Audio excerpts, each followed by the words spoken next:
Buenas tardes, bienvenidas y bienvenidos a esta mesa temática virtual que nos está conectando desde distintos lugares de Argentina y que se titula Cuerpos conviviales en las artes dramáticas. Bueno, mi nombre es Leandro Arce de Piero, de la Universidad Nacional de Salta, becario, doctoral del ICSO, CONICET, y además de darle las bienvenidas y coordinar esta mesa, me toca hacer también el rol de expositor. Así que voy a abrir la mesa con el trabajo que se titula El cuerpo textual en el teatro, ¿qué tienen las letras para decir del texto dramático? He escrito esta exposición, así que voy a proceder a leerla. Tenemos 15 minutos para cada exposición y estoy viendo que no tengo el dispositivo celular acá a mano, así que me dan un segundito que busco un cronómetro, porque si no me va a costar un poco medir el tiempo mientras leo.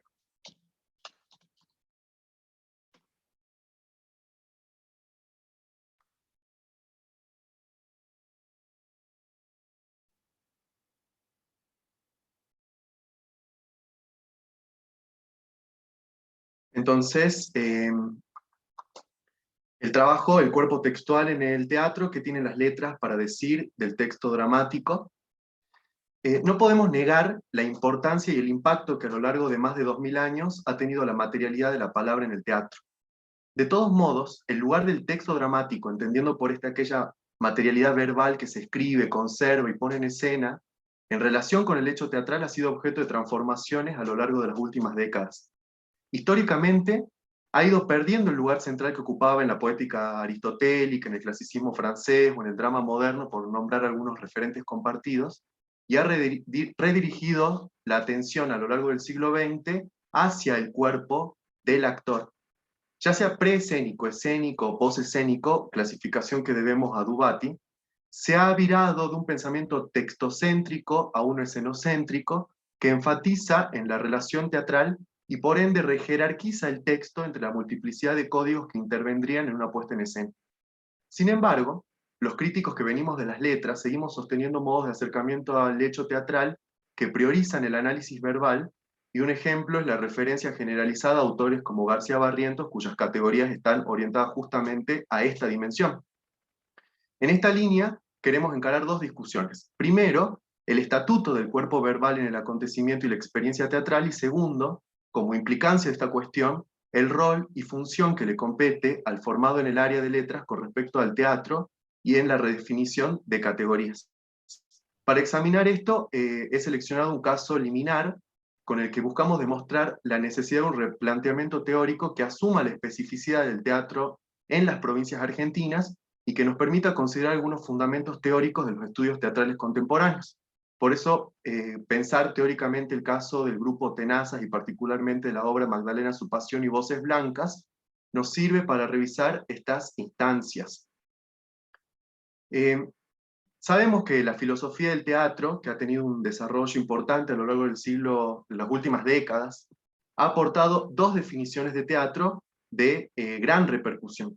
Cito, una definición lógico-genética del teatro como producción y expectación de acontecimientos poéticos corporales, físicos y físico-verbales en convivio. Y desde otra perspectiva, una definición pragmática que define al teatro como zona de subjetividad resultante de la experiencia de estimulación y multiplicación recíproca de las acciones conviviales. Estas citas son de Dubati.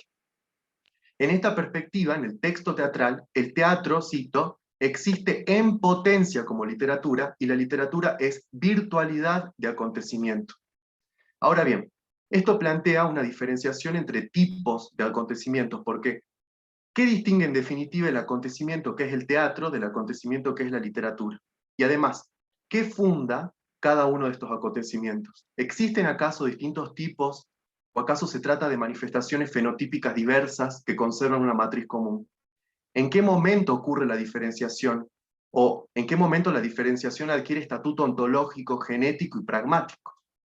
dónde se ancla la acontecimentalidad del acontecimiento teatro en la distinción del acontecimiento literario.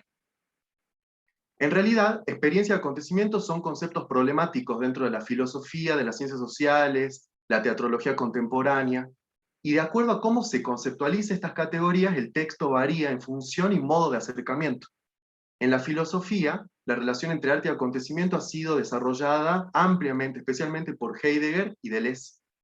Para la tradición filosófica, el acontecimiento es un rasgo característico del arte, que deviene de la perdurabilidad de los materiales. Cito, lo que se conserva, la cosa o la obra de arte es un bloque de sensaciones, es decir, un compuesto de perceptos y de afectos.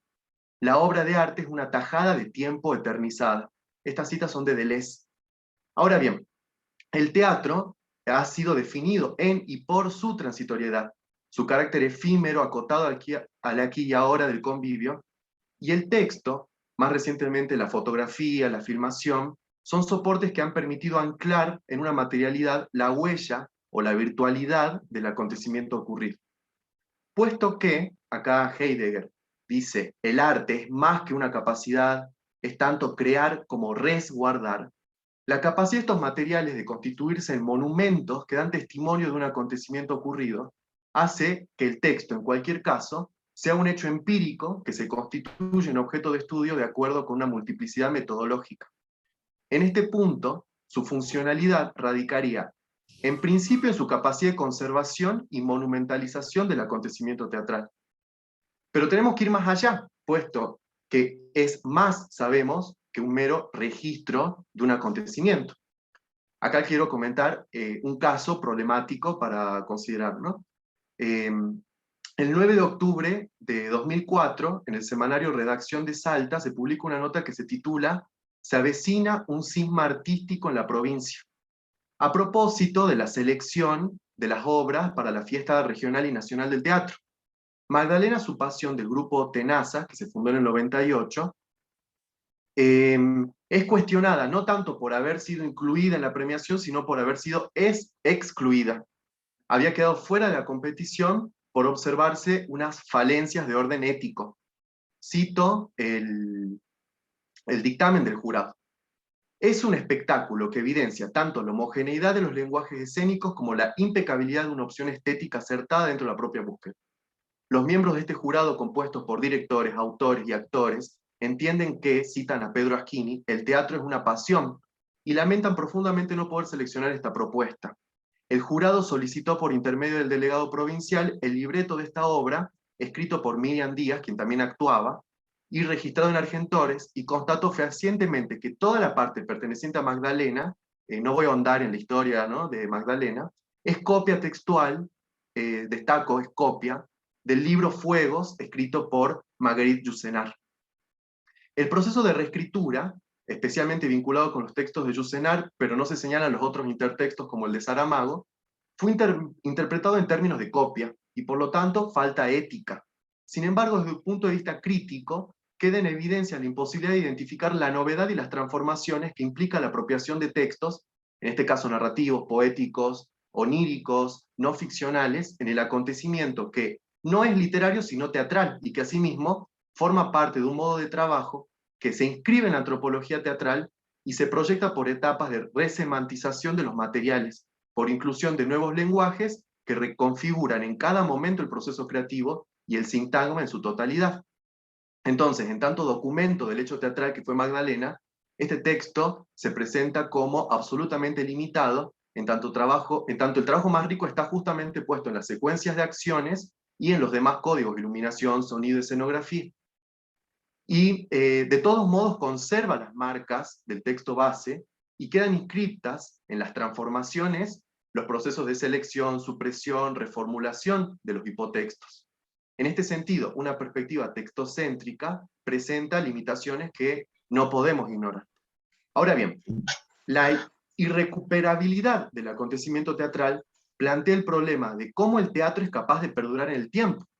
Desde el punto de vista filosófico, el acontecimiento se define por algunos rasgos particulares: discernibilidad, bifocalidad, problematicidad, singularidad. Y fundamentalmente está vinculado con la irrupción de lo novedoso, pero sobre todo con la imprevisible emergencia de aquello que transforma el orden de lo real. Ahora, lo novedoso y el éxito posible del acontecimiento, o sea, su repercusión, está dada por una condición previa, que es la de identificar una diferencia en un fondo que se presenta como conocido, un orden del discurso y del sujeto que se ven repentinamente fracturados por la emergencia y la urgencia de lo que llama la atención sobre sí y sobre las condiciones de su aparición. ¿Cómo es posible que esto aparezca? El acontecimiento solo es visible en el marco de ese lenguaje código que se ve interrumpido. Para quienes hacemos historia del teatro en las provincias, el concepto de acontecimiento es fundamental, puesto que es este el que garantiza cierta perdurabilidad de nuestras prácticas, cuyas condiciones de existencia son conocidas. Invisibilización y olvido son dos dinámicas que no alcanzan a ser contrarrestadas por las dinámicas de la memoria y la diseminación territorial, puesto que aún hoy, en muchas prácticas teatrales, aún no hemos construido ese fondo sobre el que es posible identificar la emergencia de lo novedoso, es decir, fundar acontecimientos. Son estas materialidades que tienen capacidad de circulación post-escénica, texto, filmación, memoria oral, las que posibilitan en definitiva la existencia misma del acontecimiento, pero es la existencia de un orden del discurso elaborado por múltiples agentes culturales, especialmente los teóricos y los críticos, artistas o no, la condición de posibilidad de que existe esa distinción. Ahora, entonces, no es contradictoria la relación entre lenguaje y acontecimiento, al contrario, son recíprocas e interdependientes, aunque cito, persiste siempre una asimetría entre los dos órdenes, debido a que la realidad resulta demasiado vasta para las capacidades humanas, al punto de que la superabundancia de materiales que integran amenaza a cada instante con anegarse el caos. Y recíprocamente, estoy citando a Deleuze, lo que torna posible el lenguaje es justamente el acontecimiento. La inefabilidad que surge de la imposibilidad de equivalencia entre el orden del discurso y el orden del acontecimiento nos remiten a la segunda definición del teatro citada. Dubati vincula el teatro con lo inefable en virtud de la zona de experiencia intersubjetiva que el teatro funda y propone una concepción de experiencia definida, siguiendo Dubati-Agamben, como, cito, misterium que todo hombre instituye por el hecho de tener una infancia. Ahora bien, para Dubati, la experiencia excede el lenguaje y llega a sostener que en la compañía hay más experiencia que el lenguaje. Evidentemente está realizando una crítica a los modelos semióticos precedentes que habrían reducido al teatro a mensaje codificado y comunicable. Sin embargo, una teoría del texto dramático no tiene que ser necesariamente una teoría de la comunicación teatral. Por otro lado, el estudio de los signos simbólicos, icónicos, no debería ser exclusivo de las teorías de la comunicación, y en esto tenderíamos más a una teoría general de la semiosis, como es la semiótica lotmaniana. Como observa Valenzuela, José Luis Valenzuela, director, teórico del teatro salteño, pero ahora argentino, una teoría del signo teatral de fundamento comunicativo equipara el comportamiento simbólico de los seres humanos al de las abejas, y al sostener esta concepción, cito, perderíamos la dimensión del equívoco que impregna y pervierte el vínculo lingüístico entre los seres humanos, y el desempeño actoral podría privarse de explorar la ironía, el humor, el desbordante erotismo que admite una escena sinuosamente atravesada por la literatura. Ahora, es parcial, en definitiva, esa relación entre experiencia e inefabilidad, como nos recuerda Didan Weekend, artista, crítica y teórica mexicana, quien define experiencia como, cito, acumulación de saberes, huellas que han percutido en el cuerpo, que sitúa la experiencia en el pasado, así como la apertura a lo desconocido. En este aspecto, los discursos de la crítica, la historia, el periodismo, las memorias de artistas, constituyen el cuerpo donde queda grabada esa experiencia acumulada. El teatro hace cuerpo en distintos entes. El cuerpo del teatro abarca el cuerpo del actor, el cuerpo del espectador, el cuerpo de los discursos que se entretejen en torno a él. Y acá va haciendo un trabajo de memoria. Y quiero hacer una alusión a la siguiente obra que había mencionado, que es Voces Blancas, una obra posterior a Magdalena, es una obra del 2008, y que forma parte de un proyecto de creación específico que buscó dar respuestas a esas acusaciones de Magdalena con respecto a la copia. Lo que hacen en Voces Blancas es, voy a citar una referencia de Miriam Díaz, que es la actriz, dice, tomo la estructura, la secuencia de acciones y las imágenes de Magdalena y hago voces blancas. Ahí exploro otros aspectos de las mujeres, pero los personajes son los mismos.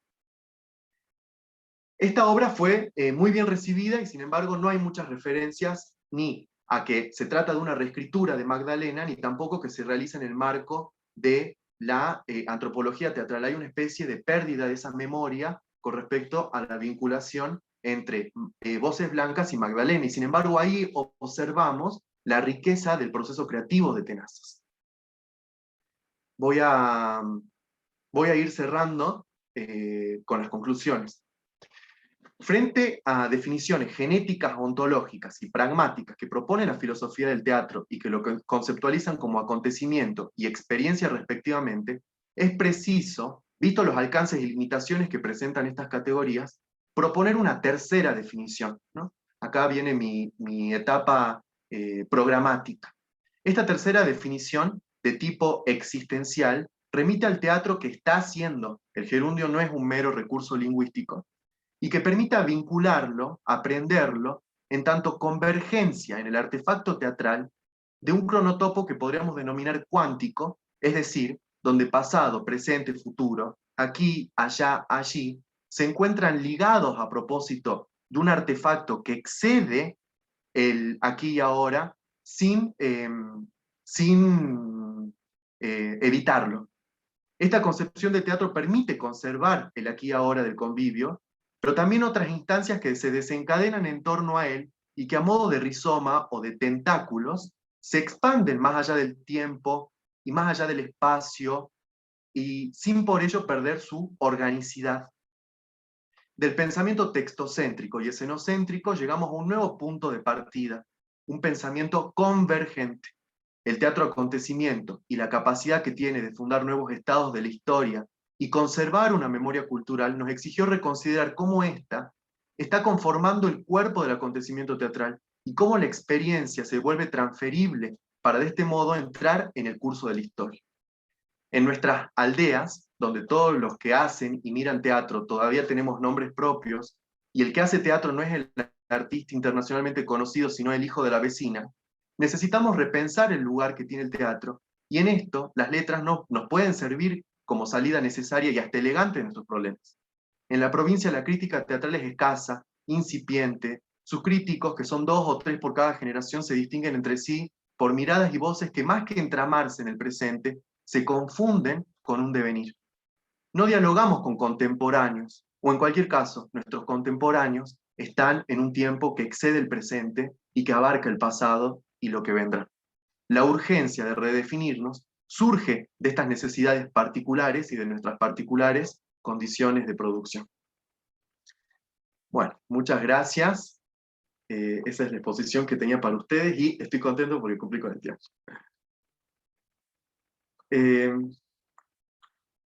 Vamos a continuar con nuestro programa. Y vamos a escuchar la exposición de Mirna Capetinich de la Universidad Nacional del Nordeste, cuyo trabajo se titula El cuerpo como protagonista de la escena en Esclavertad, creación colectiva del Tune en los años 70. Sí. Muchas gracias, Mirna. Gracias. ¿Puedo compartir, Carolina? Sí, ahí está habilitado. Entonces, a ver. Ahí está. Bueno, ¿ahí se percibe? ¿Sí? Bueno. Muchas gracias por la ponencia reciente que escuchamos y por el convite a participar con otro tema. Esperen que está pasando esto y yo quiero que quede en la primera. Acá está. Bueno, el cuerpo como protagonista de la escena en Esclavertad, un espectáculo de creación colectiva que se hizo en 1972 en Resistencia Chaco. Y sobre eso voy a hablar, voy a tomar en cuenta los minutos para no expandirme. El Teatro Universitario del Nordeste TUNE es un elenco clave en la historia teatral chaqueña de fines de los 60 y comienzos de los 70 del siglo XX. Esto se debe a su rol como centro multiplicador de la actividad teatral a partir de la implementación de cursos y talleres de formación actoral, capacitaciones y perfeccionamientos con directores, directoras y artistas con más trayectoria provenientes de otros espacios de formación más desarrollados entonces en el país. Surge en 1965 como iniciativa de la Cátedra de Literatura Española 1, dictada por Aída Frías, quien crea el Teatro Universitario de Estudiantes con alumnos y alumnas no solo de la Facultad de Humanidades, sino de otras facultades de la UNE, y en años subsiguientes se instituye como TUNE dentro de las actividades impulsadas por el Departamento de Extensión Universitaria. En ese marco, entre 1968 y 1971, pasan por allí para ofrecer capacitaciones y dirigir al elenco directores foráneos como Bernardo Reutemann, José Luis Andrione, Dante Sena. En 1972, el TUNE presenta Esclavertad, una obra de creación colectiva dirigida por Héctor Veronese, actor y director teatral de origen cordobés, que había sido invitado en 1971 por su destacada labor con el Teatro para Niños Chocolate de Córdoba, para impartir cursos destinados a docentes, pero a quien luego se lo contrata para dirigir el elenco del Teatro Universitario, cuya sede funcionaba en el aula magna de la Facultad de Humanidades, ubicada en la capital chaqueña. Desarrolló su actividad hasta 1974, en que por razones presupuestarias rescinde su contrato, por motivos políticos el elenco original del TUNE se ve afectado, por lo cual se desintegra y surgen dos subgrupos, Los Compañeros, al mando de Cohen Alarcón, y el TUI, Teatro Universitario Independiente, encabezados por Carlos Canto y Coco Barreda, ambos elencos con una trayectoria breve, obstaculizada además por el impacto del golpe cívico-militar del 76. Recién con el advenimiento de la democracia, el TUNE resurgirá bajo la coordinación de Coco Barreda hasta 2013 y de Guadalupe Nera en la actualidad. Además de su participación en el TUNE, Veronese se aboca a la tarea de promotor teatral en el marco de un plan impulsado por Dirección de Cultura de la provincia del Chaco. Desde ese rol acompañó el desarrollo y el fortalecimiento de elencos independientes y oficiales municipales de teatro de distintas localidades de la provincia. A comienzos de los 80 se radica en Buenos Aires, desde los 90 a la actualidad reside en Barcelona, donde junto a Eduardo Jara creó y dirige el estudio de teatro La Scala o La Scala, como se dice en el idioma original. Esclavertad, y aquí quiero avanzar en Esclavertad marca una renovación en las prácticas teatrales que había presentado el elenco universitario hasta, bueno, a ver si va pasando solo, ahí están, ustedes van viendo fotografías, yo voy a ir relatando mientras tanto, integrantes del TUNE, el elenco de ese espectáculo, acá hay un registro fotográfico de la puesta, aquí otro, repercusiones en la prensa gráfica local. Acá hay un programa de mano de una muestra regional del Nordeste donde participó Esclavertad, es decir, el TUNE con la obra Esclavertad, otras repercusiones en la prensa, y una obra que hace posteriormente el TUNE con Héctor Veronese también, la cantata de Santa María de Iquique, que sigue la misma estética. Bueno, y acá una referencia a Héctor Veronese ya en el año 85, cuando regresa de Buenos Aires y sigue trabajando con algún grupo independiente en el Chaco, pero ya básicamente se radica en Buenos Aires y después se va a Barcelona. Y acá un reconocimiento que se le hizo en 2008 en el marco del 30 Encuentro Provincial del Teatro Chaqueño. Bien.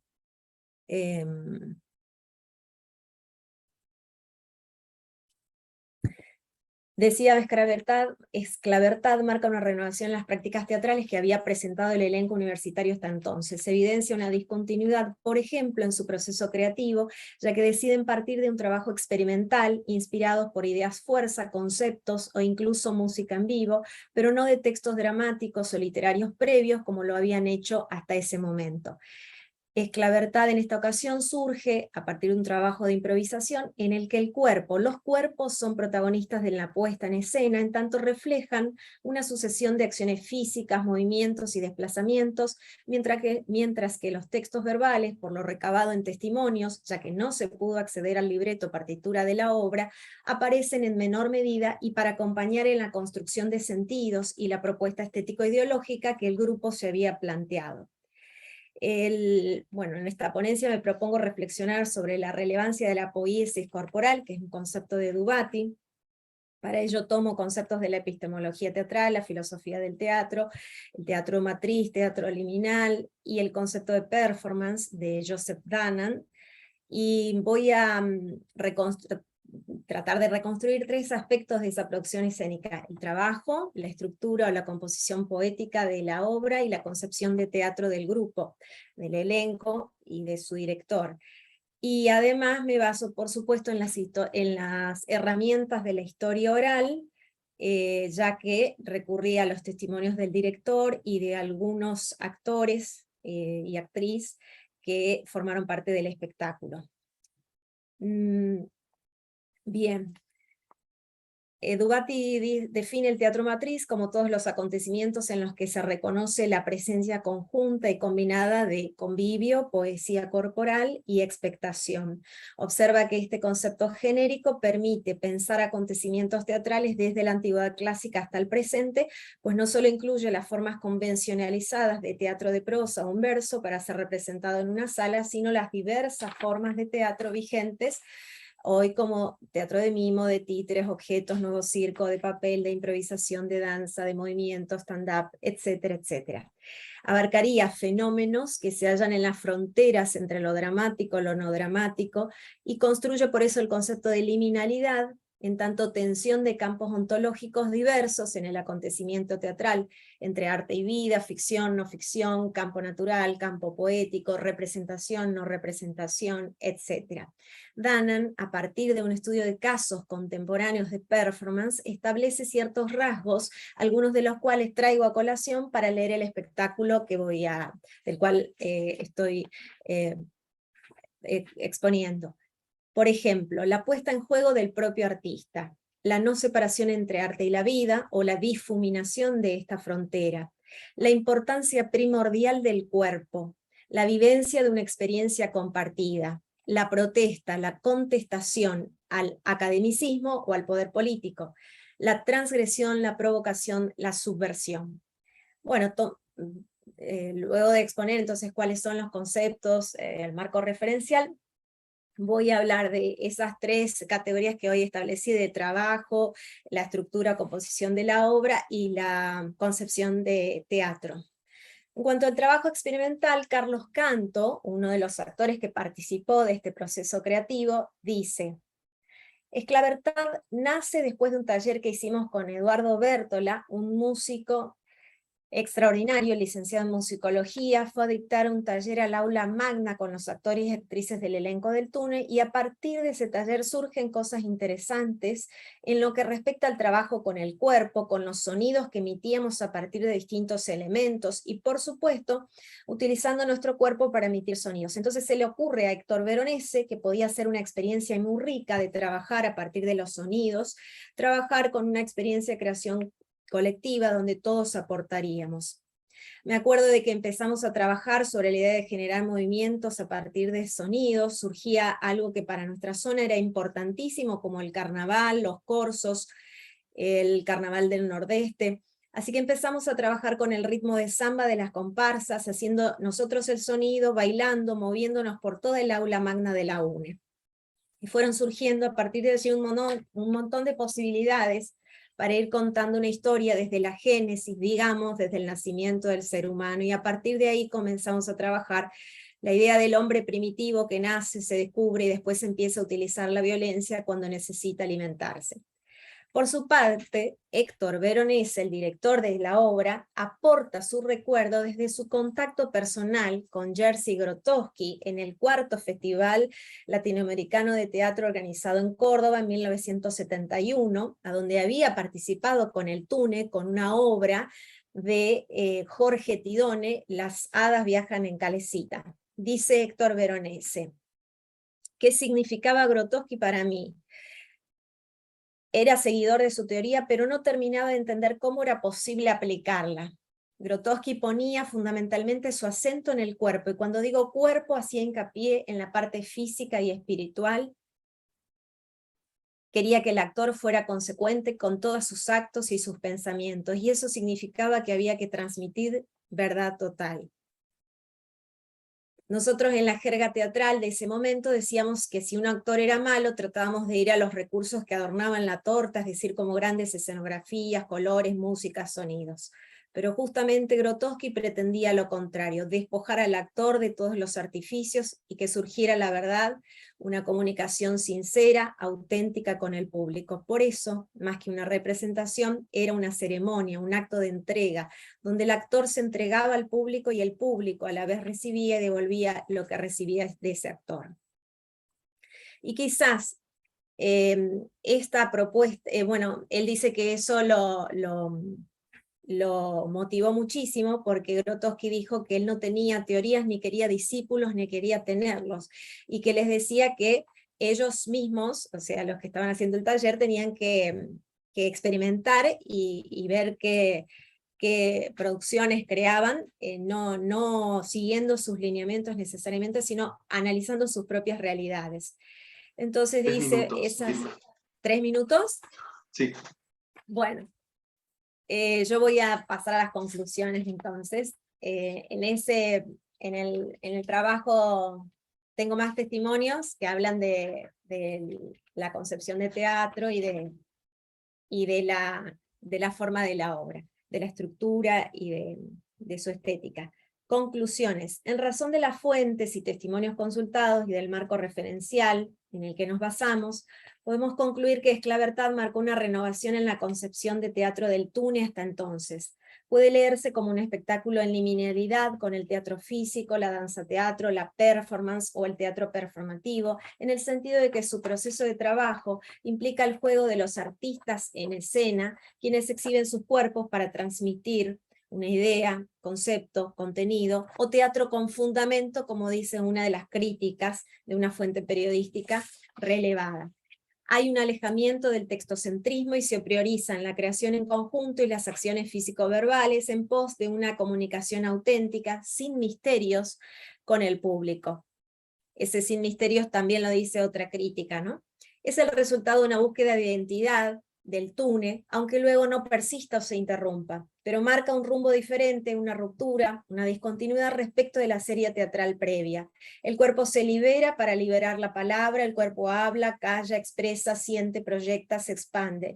Los artistas no juegan a componer personajes necesariamente, sino que se muestran y construyen acontecimiento teatral para plantear, generar duda y cuestionar la realidad, el sistema, el poder político, el autoritarismo o el cercenamiento de los derechos. Se enmarca en el contexto de fines de los 60 y la década del 70, décadas destacadas por la protesta, la militancia, la revolución, la búsqueda de reivindicaciones sociales, culturales, históricas. Hasta aquí sigue. Muchas gracias. Impecable el tiempo. Vamos a continuar.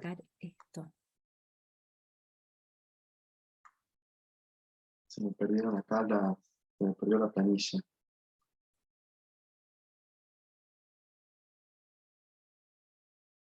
Para dejar de compartir, ahí al costado.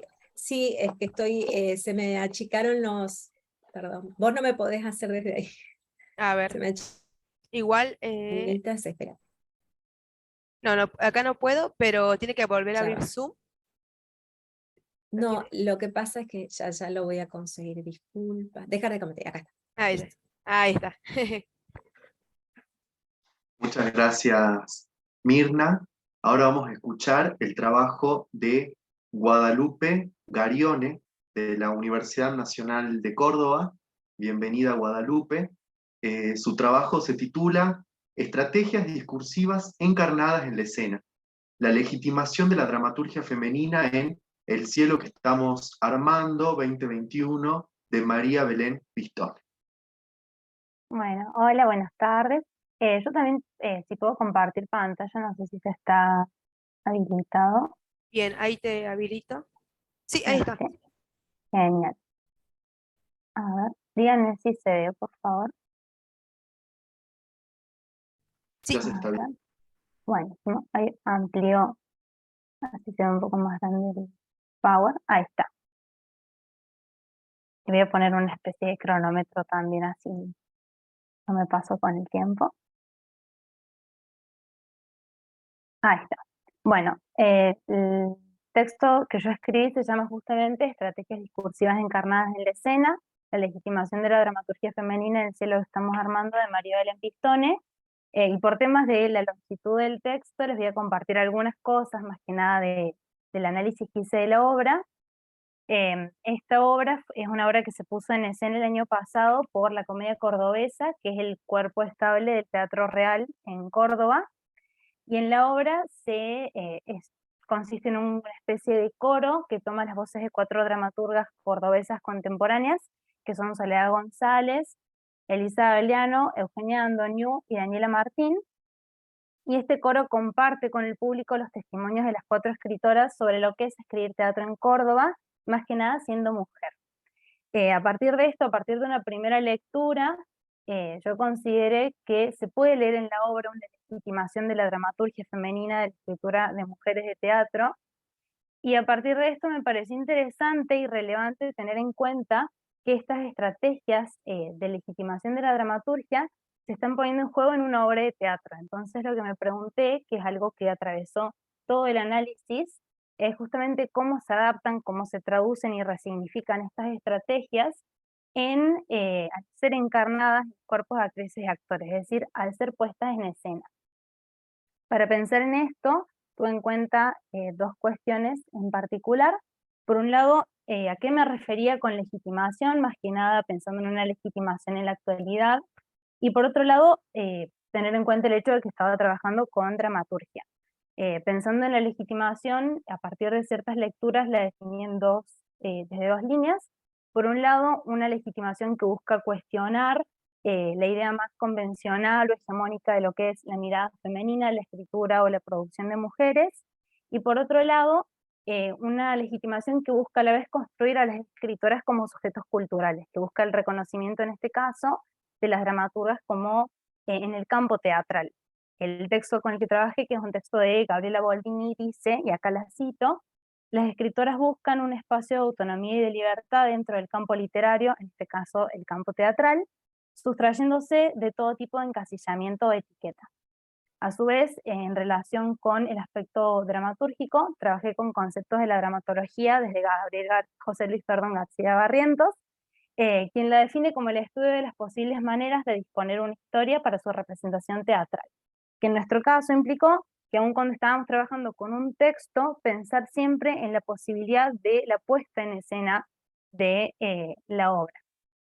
De la dramatología tomé algunos conceptos del elemento del personaje, que es uno de los elementos que propone García Barrientos para analizar una obra, los conceptos de personaje dramático, de configuración y de reparto, y del elemento de la edición, del elemento de la edición o del público, los conceptos de distancia y de nivel. Con respecto al análisis en sí, yo definí 2 estrategias discursivas, que fueron la red sorora y lo testimonial en este análisis, de los que les voy a contar algunas cosas. Con respecto a la red sorora, está la definida desde un texto de Laura Escarano, desde el que yo propongo que en el cielo que estamos armando se pueden identificar la construcción de distintas redes de mujeres, de sujetos particularmente femeninos, que se sostienen entre sí desde adentro de la obra y que de esa manera legitiman tanto la escritura como en la misma puesta en escena. Y algunas de las formas que esta red se construye, por ejemplo, tienen que ver con la dramaturgia misma. Yo recién decía que el cielo que estamos armando trabaja con testimonios de 4 dramaturgas, y esto es algo que se explicita en toda la obra. Acá en la pantalla se ve, por ejemplo, la didascalia con la que la obra comienza, donde dice que la obra es de Belén Pistone, que Belén Pistone es la directora de la obra y quien reúne todos estos testimonios, pero también dice que la obra es de Elisa Galeano, de Soledad González, de Eugenia Andoniú y de Daniela Martín, donde se ubica a las 5 dramaturgas en el mismo nivel extrateatral de la composición, y al mismo tiempo también se ven en la pantalla citas de el propio texto de lo que dicen los personajes de esta especie de coro, que dicen: reunimos, protegemos y transportamos los testimonios de 4 dramaturgas de la ciudad de Córdoba, o también van a decir: las 4 matriarcas protagonistas de este espectáculo hoy no están aquí, pero vamos a contarles lo que les dimos a escribir. Desde acá yo considero que se puede ver cómo se está empezando a construir esta especie de red donde estas escritoras se están sosteniendo.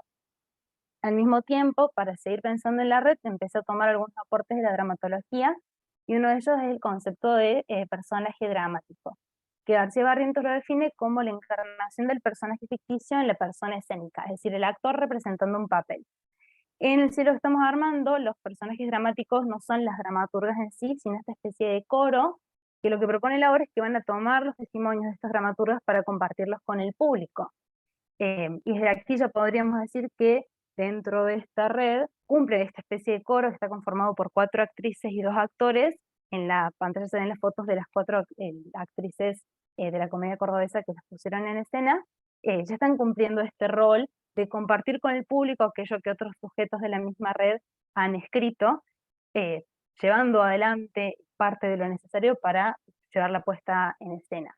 Y por otro lado, si pensamos en el personaje dramático de un miembro del coro, como el miembro del coro encarnado en un actor real, en una persona escénica, considero que también podemos pensar en estas actrices, en este caso de la comedia cordobesa, como parte de la misma red, como quienes en la realidad extrateatral están cumpliendo ese mismo rol.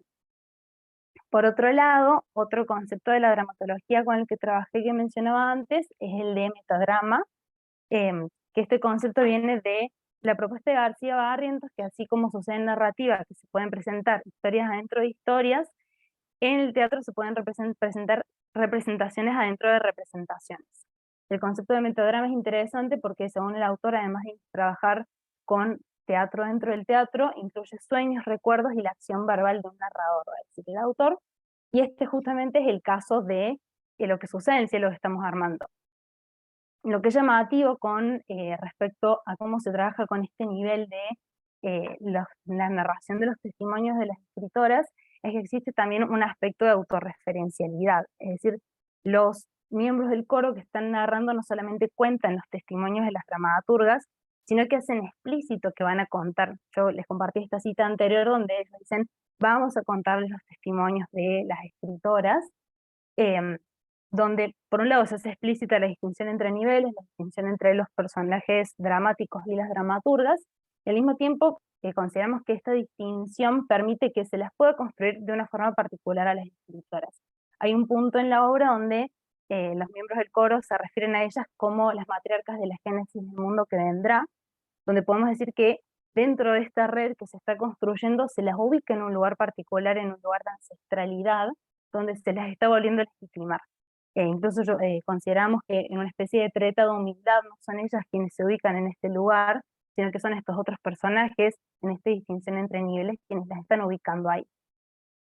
Y bueno, a partir de esto, estas son algunas de las personas que se encuentran, los sujetos en realidad que se encuentran dentro de esta red. Aparecen muchos otros más, pero lo que parecía interesante compartir acá es justamente qué pasa con esta estrategia discursiva cuando se la pone en escena, que es lo que me interesaba analizar. Por un lado tenemos esto que planteamos de la dramatología, de que los miembros del coro, por un lado, comparten los testimonios, donde aparecen muchos sujetos que hacen esta red. Por otro lado, desde los niveles se configuran las dramaturgas como dramaturgas de la obra y como matriarcas dentro de la red en sí, en este lugar más ancestral. Y por otro lado, que consideramos que es desde la misma aparición de los personajes dramáticos, desde la misma actuación de los personajes escénicos incluso, que se hace explícita y visual la idea de una red y de un acompañamiento colectivo. Cada vez que se comparte el testimonio de una dramaturga en la obra, este es dicho entre distintos personajes dramáticos, entre distintos miembros del coro, o incluso cuando un personaje está hablando, el resto está constantemente en escena. Hay una idea en la misma presencia en escena del acompañamiento, de lo colectivo, del sostenerse mutuamente, y lo que consideramos es que justamente es desde ahí ya que se está explicitando esta idea de la red y el acompañarse desde allí. al pensar en esto desde el idea de la legitimación de la dramaturgia femenina, pensábamos en esta idea de la legitimación como el estallido de la idea más convencional de lo que es una escritora, de la idea más homogénea. Nos preguntábamos, y esto es una pregunta que guía muchas lecturas nuestras de la obra, ¿quién está detrás de la dramaturgia del cielo que estamos armando? Y aparece toda esta red de sujetos que responden a esa pregunta y que hacen estallar esta idea más convencional. Por otro lado, la otra estrategia de la que vamos a hablar un poquito nomás tiene que ver con los testimonios, el trabajo con lo testimonial en la obra, que pensamos en cómo se trabaja con los testimonios de las dramaturgas desde la relación entre el saber y el decir, que podemos pensar desde la idea de que las dramaturgas escriben los testimonios que se comparten porque son las únicas que saben sobre aquello que se está escribiendo. A la hora de analizar los testimonios en sí, se comparten muchos datos.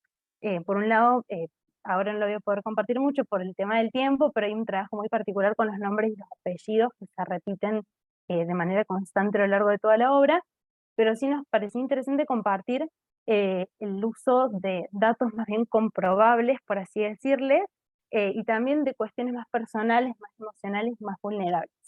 Y la idea de que ambos datos permiten construir a las dramaturgas como sujetos culturales en relación con esta segunda línea de la legitimación.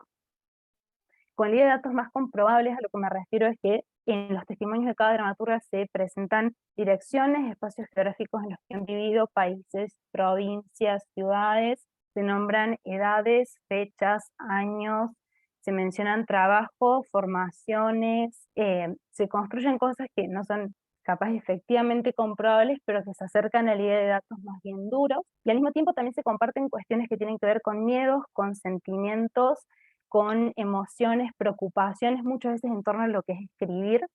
Hay una de las dramaturgas, por ejemplo, que habla de lo que es escribir sobre su propia epilepsia y el miedo que esto le produce y sobre las preocupaciones en torno a la escritura, que no son cuestiones que efectivamente uno pueda comprobar si está diciendo la verdad, pero que hacen a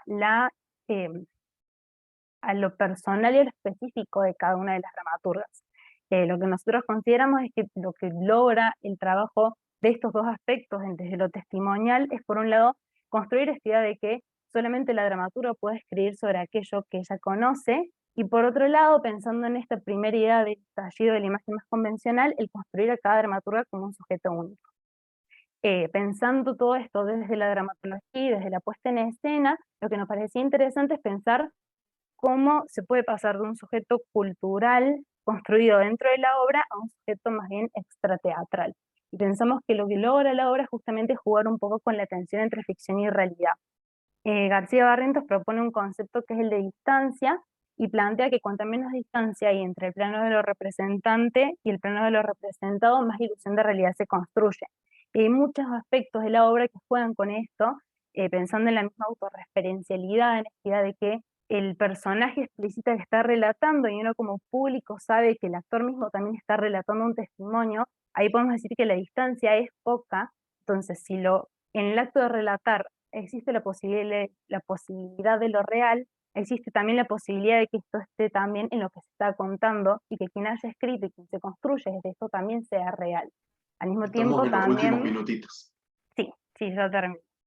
También otra propuesta de García Barrientos, pensando bien en la puesta en escena, es que la obra, además de contar con, las obras en general, además de contar con ilusiones de realidad, cuentan con ingredientes de realidad, con lo que efectivamente está sucediendo en la puesta. Pensamos nosotros en los mismos actores y actrices que están diciendo los testimonios, en los sentimientos, las acciones, la presencia física, y cómo eso también transmite una posibilidad de lo real que se está contagiando justamente en lo testimonial, y cómo todo esto de nuevo lleva a la posibilidad de que lo que se esté contando y a que la posibilidad de que lo que se está construyendo de estas dramaturgas se acerque a esa realidad extrateatral. Así que bueno, a partir de todo esto, y a partir de algunas otras cuestiones más, nosotros consideramos que efectivamente en la obra se puede leer una legitimación de la dramaturgia femenina, que las estrategias no solamente se resignifican tal vez desde la puesta, sino que en nuestro caso solamente se pueden pensar a partir de ella, están completamente atravesadas por la posibilidad de la puesta en escena. Y lo que sí nos parecía interesante para cerrar es compartirles una cita de la obra, La obra trabaja en nuestra lectura con esta defensa de la escritura de teatro por parte de mujeres, y hay algunos puntos de la obra donde se invita al público a formar parte tal vez de esta misma red de escritoras. Los invito también a escribir, así que quería leerles esta última cita, que dice lo siguiente. Dice: las matriarcas, y esto lo dicen los miembros del coro, son profetas siempre en su propia tierra y escriben aquí y ahora para que sepamos que escribir es algo al alcance de la mano. Las matriarcas te dicen que sí, que escribas, y cuando una matriarca te dice que sí, todo cambia. Y eso es todo. Muchas gracias. Muchas gracias, Guadalupe. Ahora, para cerrar esta vuelta de exposiciones, vamos a escuchar el trabajo de Gabriela Isabel Román, de la Universidad Nacional de Misiones, que tiene como título El cuerpo fragmentado en melancolía y manifestaciones, de Lola Arias. Bueno, dame un segundito que pasa el basurero y ahí seguimos.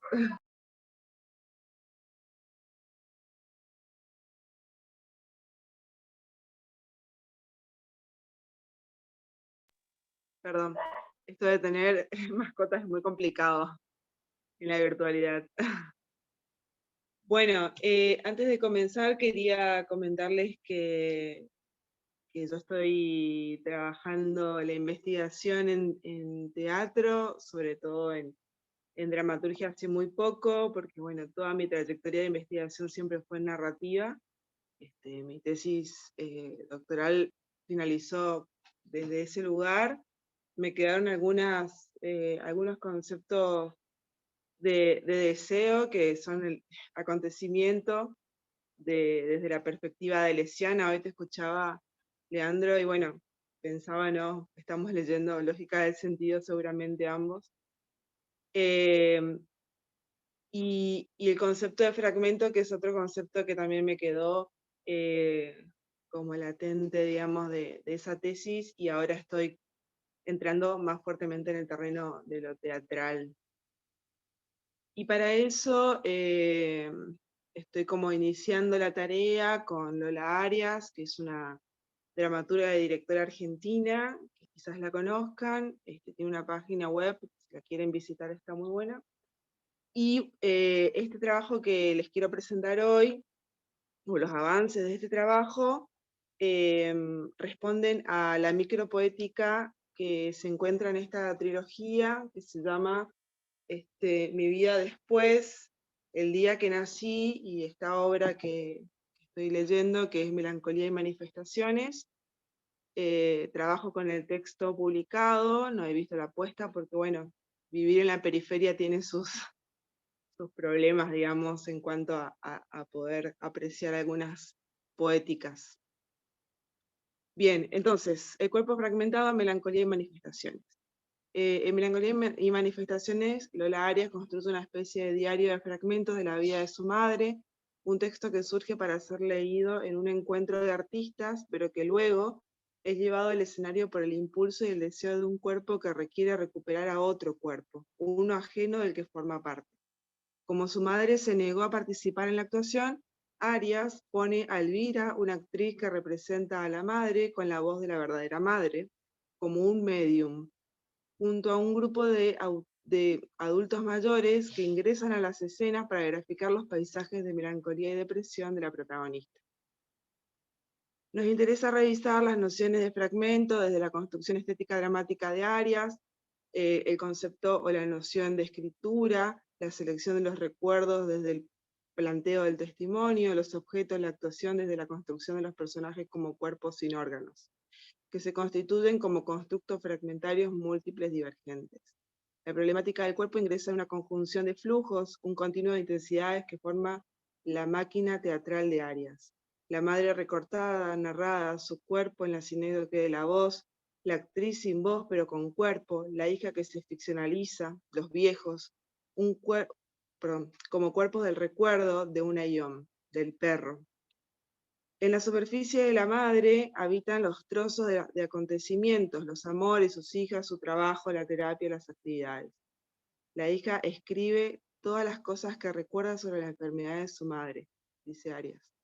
La literatura, el arte y la cuestión de la salubridad, el cuerpo enfermo y el cuerpo que sana. Bien, eso es como una introducción. El cuerpo fragmentado. Bueno, quiero empezar. Voy a leer algunas cosas del texto, porque o sea, no armé el Power porque pensé que si no lo mandaba hasta el lunes no lo podía pasar. Bueno, tiene un prólogo. Cada escena está representada por un título y comienza con un prólogo. Dice, en el escenario una caja de madera de 4 metros de ancho y 3 de alto, cuyo frente es una cortina que sirve a su vez de pantalla. Salen de atrás de una caja 4 ancianos, la hija y el músico. El músico toca la guitarra. Todos miran la pantalla donde se proyecta el siguiente texto. Esta es una obra sobre una hija que quiere entender la depresión de su madre. La hija no sabe cómo hacer una obra sobre una enfermedad psiquiátrica. Entonces la hija va a ver al psiquiatra de su madre. El psiquiatra dice que la obra es peligrosa para la madre. Entonces la hija ya no quiere hacer la obra, pero después piensa que sí tiene que ser posible. La hija le pide a su madre que haga la obra con ella. La madre le dice que la va a ayudar, pero no quiere actuar en una obra de la hija. La hija persigue a su madre con un cuaderno y una cámara. La hija quiere saber todo sobre su madre con urgencia, como si temiera su muerte antes de tiempo. La hija escribe todas las cosas que recuerda sobre la enfermedad de su madre. La obra se llama Melancolía y Manifestaciones. En Manifestaciones y Melancolía, la madre y la hija presentan una multiplicidad de corporeidad que no cesa de moverse de un cuerpo presente a otro presente pasado, de los signos que comportan, de la lengua que trae consigo aquellos órganos que se transforman en cuerpos diversos en cada fragmento narrado. La estética elegida para poder entender la enfermedad de su madre es la que responde al paradigma de Lehmann de teatro postdramático. No solo porque la autora lo expresa en sus entrevistas, sino porque la puesta en escena, planteada no solamente desde la lectura del texto dramático, sino sobre las imágenes que va comportando, digamos, cada escena va mostrando dentro del texto y las imágenes de la puesta.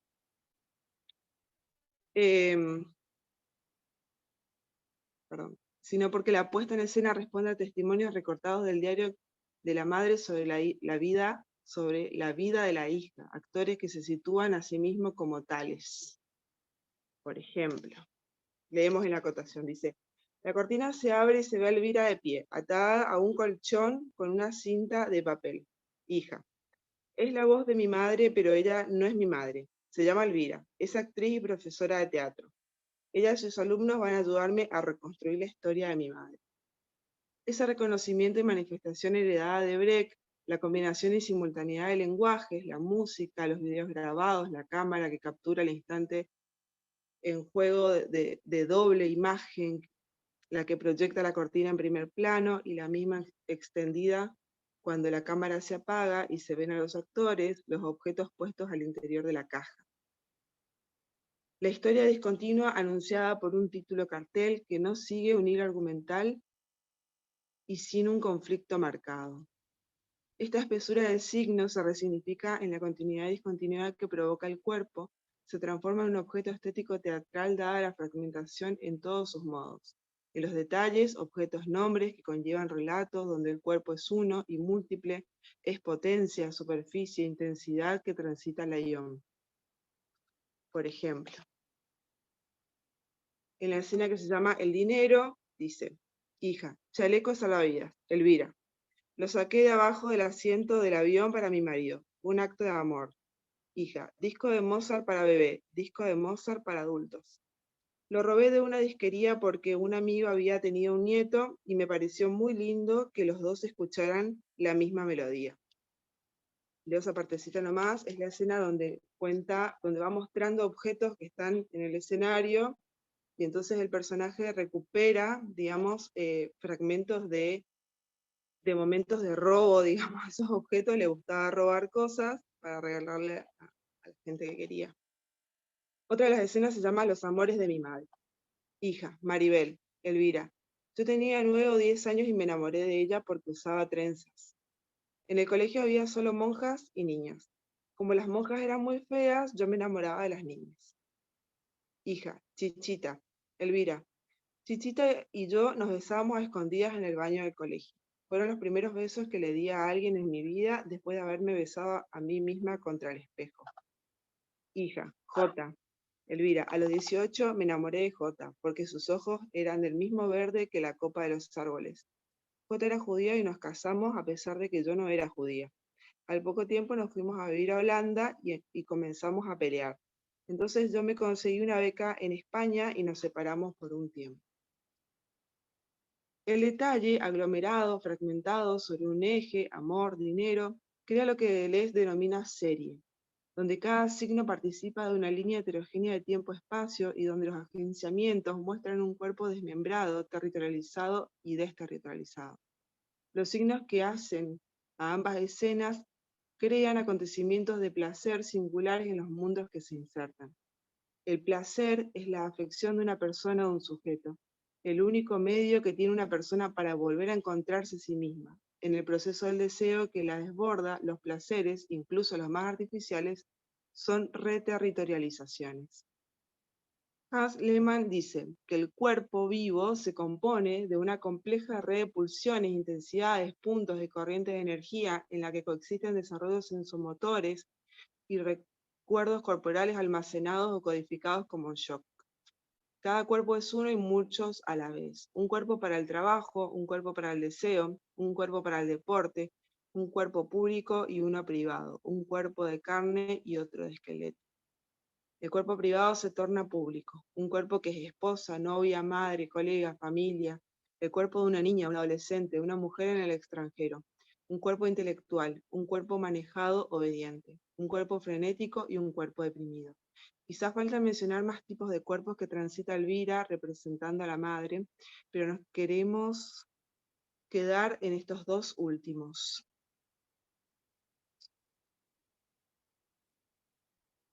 Las dos caras de mi madre. Hija, cuando yo nací, el útero de mi madre explotó y todo se cubrió de sangre, la cama, el piso del hospital, la ropa de las enfermeras. Era 1976 y el país también había explotado bajo un golpe militar. Por suerte, mi madre y yo sobrevivimos a la explosión. Pero días después mi madre se puso muy triste. Fue a un médico y le dijeron que esa tristeza se llama depresión y que debía tomar unas pastillas para curarse. Con los años mi madre empezó a vivir entre dos extremos. Pasaba meses sin querer salir de la casa, casi sin comer ni hablar, y otros meses iba eufórica por la ciudad a toda velocidad, hablando de todo lo que nadie se animaría a decir, como la radio de un país donde no existe la censura. Durante mi vida yo tuve dos madres, una triste y una eufórica, que se iban turnando como una actriz que hace dos roles en una misma obra. A veces llegué a pensar que mi madre tiene las dos caras del teatro, una cara que ríe y otra que llora. La dramaturga construye el cuerpo dividido de su madre a partir de un primer plano, el rostro, la cara. A lo que Deleuze y Guattari dirán que el rostro es redundancia, y hace redundancia con las redundancias de significaciones o de frecuencia. Una madre deprimida que asiste a un psiquiatra y a otro, una madre que no habla, no se baña, no sale frente a una que se mueve por toda la ciudad a toda velocidad, que se anima a decir lo que nadie se anima. La redundancia sintetizada en este fragmento instala dos efectos más de la dicotomía enfermedad-salud. Silencio habla, quietud, euforia, la lengua, los rostros como sinécdoques de un cuerpo, cuyo organismo se deforma, se transforma. Últimos minutitos, Gabriela. Ok, siguen Deleuze y Guattari, pero también con las resonancias o de subjetividad. El rostro construye la pared que necesita el significante para rebotar. Esos rostros son esa pared que tiene la dramaturga para poder construir la enfermedad de su madre.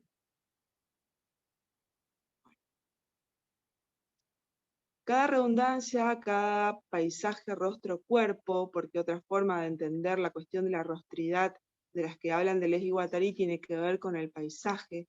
Esos rostros representan paisajes, y así vamos a encontrarnos con el paisaje de la cama, en la que la madre todo el tiempo estaba acostada, y sucedían distintas cosas, pero siempre estaba acostada y no quería levantarse. El paisaje de las drogas y de los psiquiatras, las clases de gimnasia, la escritura de las crónicas, la asistencia a un coro. Todos estos paisajes van creando rostridad, y esa rostridad a su vez va configurando distintos cuerpos que transita el personaje. Entonces cada redundancia, cada paisaje, rostro, cuerpo se sitúa en una aporía, constituyen por sí un límite desde el momento en que la autora decide fragmentar las historias que narra, pero el límite, la frontera, pone a los cuerpos ficcionales y actorales en el umbral de lo infranqueable, el pasar imposible, rechazado, denegado, prohibido. El límite que transita el cuerpo enfermo, esporoso, indeterminado. El cuerpo sin órganos ya está en marcha desde el momento en que el cuerpo está harto de los órganos y quiere deshacerse de ellos, o bien los pierde, interminable procesión, del cuerpo paranoico, cuyos órganos no cesan de ser atacados por influjos, del cuerpo esquizofrénico, accediendo a una lucha interior activa que libra contra los órganos y cuyo precio es la catatonía, y luego el cuerpo drogado, del que vive Elvira, representando a la madre. Bueno, otras cosas que van a quedar pendientes tienen que ver con la cuestión de esta otra lectura de la aporía, la relación de la escritura, ¿no? El cuerpo se vuelve a constituir a través de la escritura, la que transita la dramaturga en su proceso estético, y la de registrar la notación en esos términos bartesianos, como lo vimos en el prólogo, y en el caso de la madre, en crónicas, manifestaciones, que es otra de las escenas, donde la escritura se vuelve otra forma de corporidad. Bueno, voy a leer las conclusiones, que es muy breve. La obra de Lola Arias es un conglomerado de episodios que inaugura el deseo y el temor de una mirada en el vacío paradójico de lo posible, un cuerpo como potencia dada su multiplicidad, un cuerpo sin órganos, un cuerpo escrito, una agonía que ignora el umbral dada su redundancia, su consistencia, y que solo puesto en el papel, en el escenario, puede lograr encontrar el pasaje de la salubridad, término tomado de Deleuze, del cuerpo de la madre, del cuerpo de la hija. El cuerpo es lo que está estratificado, dice Deleuze y Guattari acerca de los órganos, del cuerpo sin órganos. Como consecuencia, oscila entre dos polos: la superficie de estratificación, sobre la que se pliega y se somete al juicio, el plan de consistencia, en el que se despliega y se abre a la experimentación. Si el cuerpo sin órganos es un límite, si nunca se abarca, se acaba de acceder a él, es porque detrás de un estrato siempre hay otro estrato, un estrato encajado en otro estrato. Otra cosa que quedó, pero que bueno, después nos podemos seguir leyendo entre todos en las actas, tiene que ver con este concepto de salubridad y el concepto de escritura como fármaco, donde el fármaco es remedio y es un modo, es veneno y remedio a la vez, ¿no? Que es un concepto derridiano que me permite leer la escritura de ambas, tanto de la madre y de la hija. Bien, lo dejo ahí. Gracias. Muchas gracias, Gabriela. Con eso finalizamos esta ronda de lecturas y abrimos al diálogo. Tenemos 15 minutos para realizar preguntas y comentarios. Yo simplemente anticipo mi comentario, quiero celebrar este encuentro, ¿no? entre distintas locaciones. Me parece fascinante ver cómo se van construyendo territorios, ¿no? Redes de pensamiento sobre el teatro que definitivamente van más allá de los anclajes o las pertenencias. Tuvimos un viaje, ¿no? Que abarcó desde los 70 hasta el teatro contemporáneo, que abarcó distintas provincias, que fue recorriendo también distintas miradas críticas sobre las prácticas teatrales y sobre las puestas en escena, así que particularmente me pareció muy enriquecedor la posibilidad de escucharlas. Sí me hubiera gustado escuchar una voz femenina coordinando, les tengo que decir, por una cuestión que tengo atravesada, ¿no? La problemática de género y tengo esta cosa de la culpa de ser varón coordinando una mesa de donde la mayoría son mujeres y la verdad con unos trabajos impecables. Así que voy a limitar mi intervención a eso y le cedo la palabra a quienes están presentes como público y también a las expositoras para que puedan realizar los comentarios o preguntas que consideren.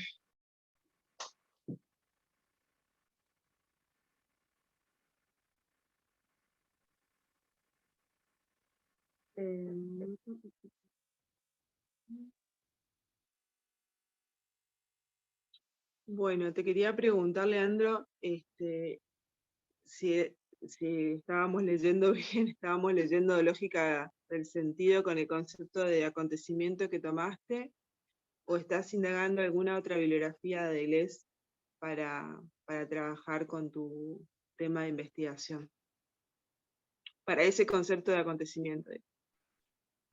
En particular para el concepto de acontecimiento, bueno, viniendo de los estudios teatrales, mi punto de partida es la filosofía del teatro y el concepto como lo plantea Dubati, ¿no? Fundamentalmente. Y particularmente en esta exposición quise preguntarme justamente sobre las bases, ¿no? de esta noción, ver qué estaba pasando, ¿no? En la filosofía, más allá de la filosofía del teatro. Y sí, estuvimos revisando lo mismo, pero también esta es una indagación incipiente, ¿no? Vengo de las letras, entonces me metí en la filosofía así de atrevido, ¿no? Más que nada, pero sobre todo para considerar algunos alcances, ¿no? Para poder problematizar esa noción de acontecimiento y considerando algunos aspectos que por lo menos en el teatro en Salta son bien problemáticos, ¿no? Y que tiene que ver con esa cuestión del olvido permanente, ¿no? En el teatro en Salta tenemos, sobre todo el teatro de postdictadura, una especie de vacío epistemológico en donde prácticamente no se sabe muy bien qué pasó, ni cuándo, ni cómo, ni qué orden. Entonces da la impresión de que o no hubo teatro, que es algo que circula muchísimo dentro del campo local, o que el teatro que hubo no es bueno, o que no se entiende, o que, bueno, distintas formas de invisibilizarlo, y no me alcanzaba, ¿no? Ese concepto de acontecimiento. Había algo que me estaba haciendo, que me estaba interrumpiendo la posibilidad de pensar el teatro local, y, y por eso me fui a esas otras bibliografías, ¿no? Y considerar el acontecimiento en las artes en general. Y básicamente, bueno, me encontré con esto, ¿no? Que no me alcanzaba con una definición ontológica, como dice Dubati en la filosofía del teatro, y definir el teatro como acontecimiento. Tampoco me alcanzaba a definir el teatro como experiencia, me eran insuficientes y no alcanzaba coherencia teórica, ¿no? En el modelo de análisis. Entonces, bueno, la propuesta, ¿no? De considerar una tercera definición, ¿no? Una definición existencial, en un lugar desde el cual hacer crítica. Bueno, yo traje un ejemplo del 2004, ¿no? Una obra que tampoco pude ver, que accedí a través de fuentes secundarias, ¿no? A través de filmaciones, y que en la indagación y en el ejercicio crítico se fue construyendo justamente como acontecimiento y empezó a circular, ¿no? Como acontecimiento teatral, que antes de ese trabajo de reconstrucción, de historización y de acercamiento crítico no pasaba, ¿no? Había quedado como diluido, ¿no? En el devenir. Entonces, bueno, de ahí la problematización. Está buenísimo. Sí, yo creo que de eso se trata, ¿no? De armar nuestros propios conceptos.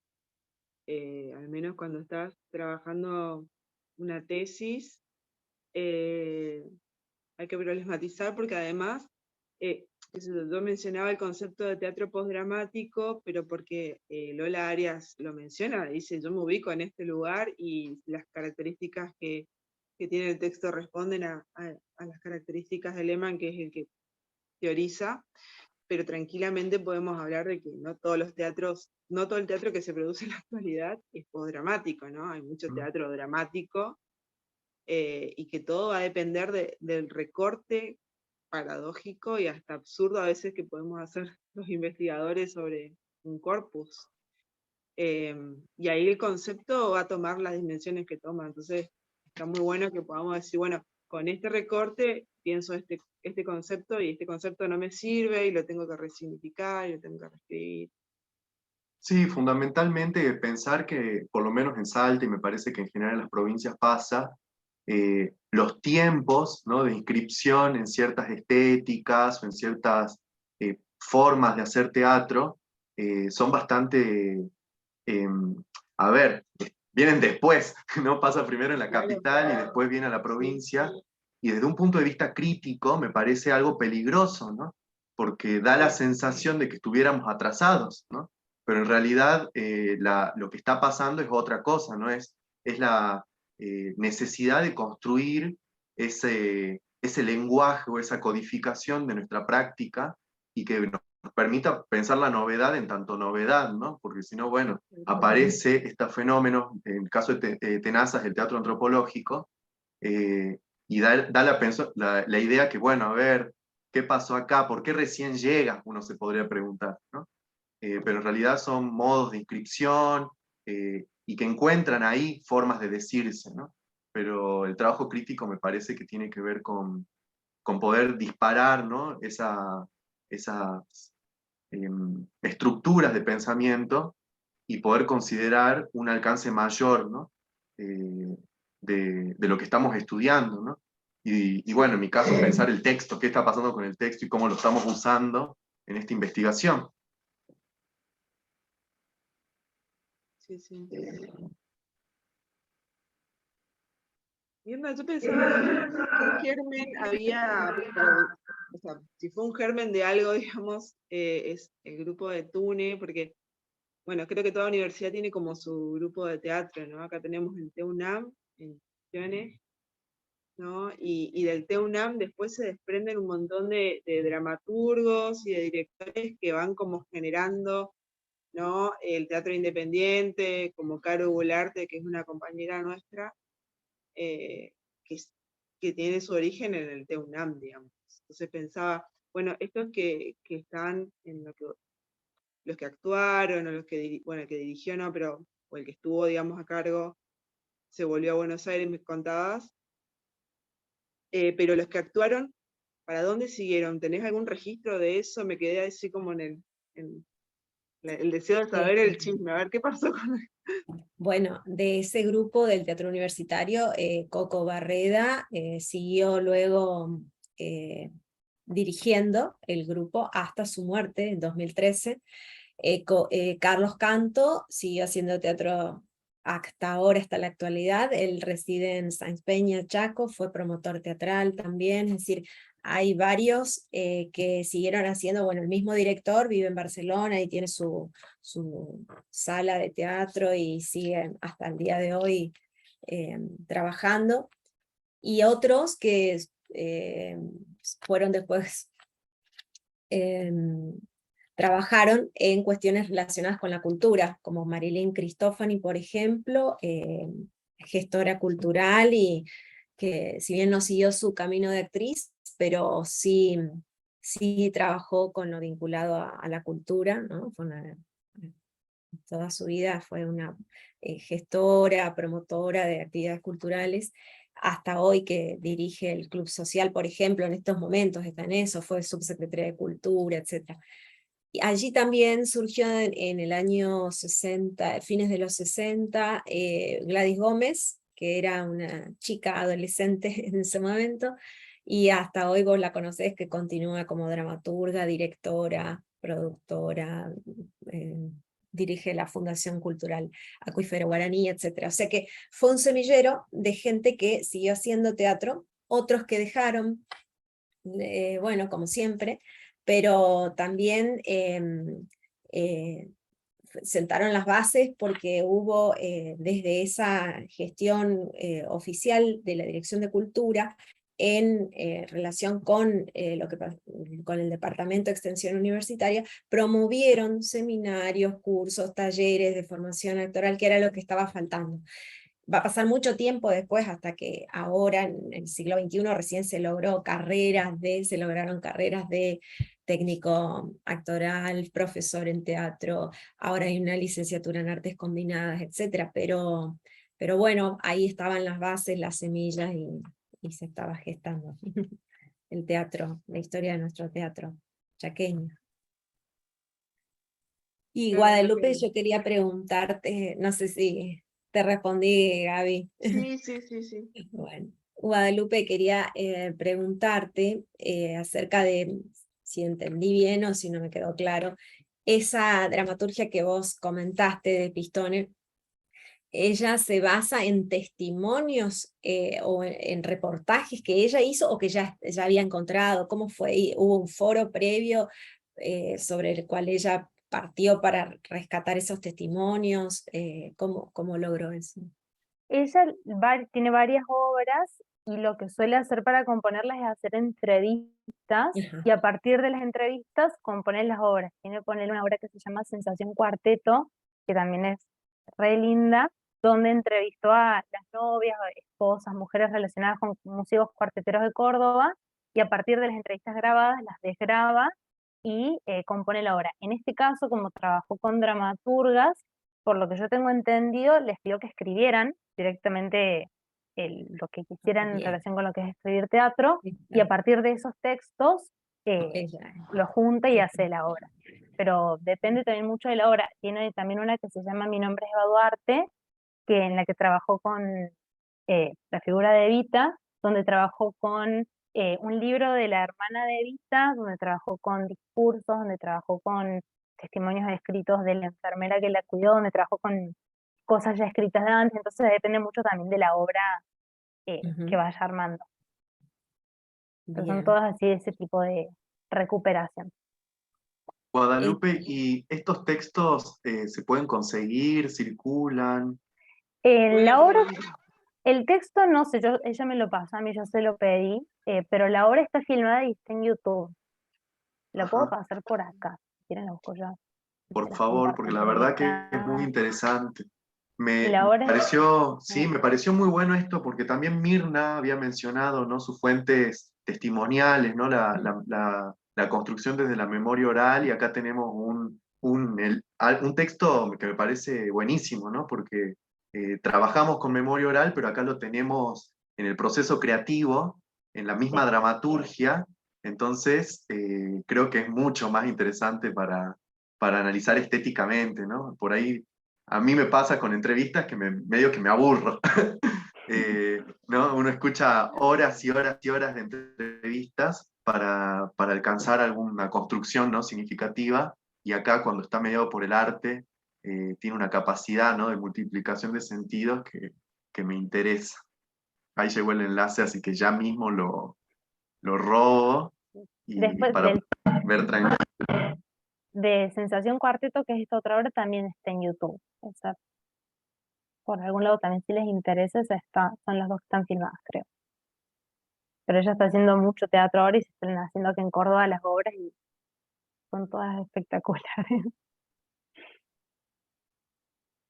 Yo estaba pensando esto de que interesante lo del testimonio como estrategia dramática, ¿no? Porque o sea, Lola Arias lo que hace con sus otras dos obras y lo que sigue haciendo, en realidad ahora está en Alemania y, por ejemplo, trabaja con esto, convoca, que Sí. sé yo, está trabajando con una obra sobre maternidad, entonces convoca a madres o a mujeres que hayan tenido una experiencia de maternidad, no importa la que sea, trabaja con entrevistas, después selecciona las historias, algunas de las personas que participan en la entrevista lo actúan, no son actores y terminan actuando, si no quieren actuar, ella busca un actor.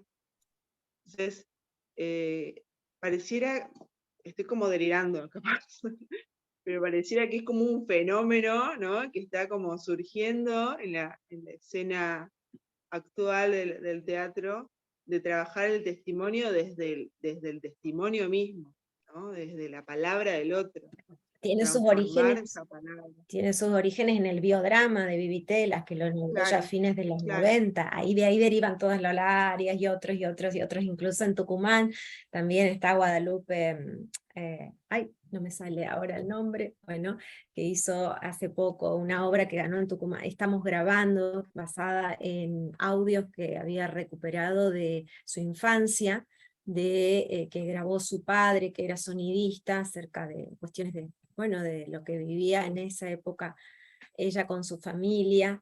Entonces se inscriben dentro de esa línea del teatro documental y del biodrama, ¿no?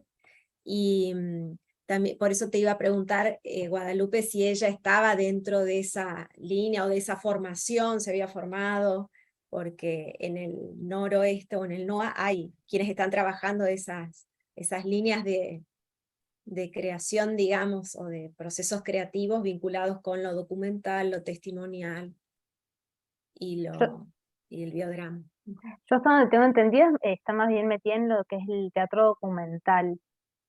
Cuando empieza, hay una entrevista que estuvimos viendo en una de las clases que la estuvimos estudiando, donde ella habla de cómo construye su poética y le piensa más que nada desde la narración oral y desde lo testimonial. Y le veíamos más que nada eso desde el teatro documental. Pero sí con lo de el biodrama y Lola Arias también. Hace poco estuvimos leyendo Campo Minado también, y sí, es todo este idea de traerlo real, traerlo testimonial, que bueno, en las obras de Pistones como que tenés actores que hacen de las personas que te cuentan el testimonio, pero la de Lola Arias, que esté la persona hablando donde las obras es otro mundo. Es Bueno, re interesante. muchas gracias. Entonces, tenemos que cerrar lamentablemente. Estábamos entrando recién en conversación, así que las invito a que intercambiemos mail y que tengamos un Zoom. Muchas gracias. Fue una mesa muy interesante y muy enriquecedora.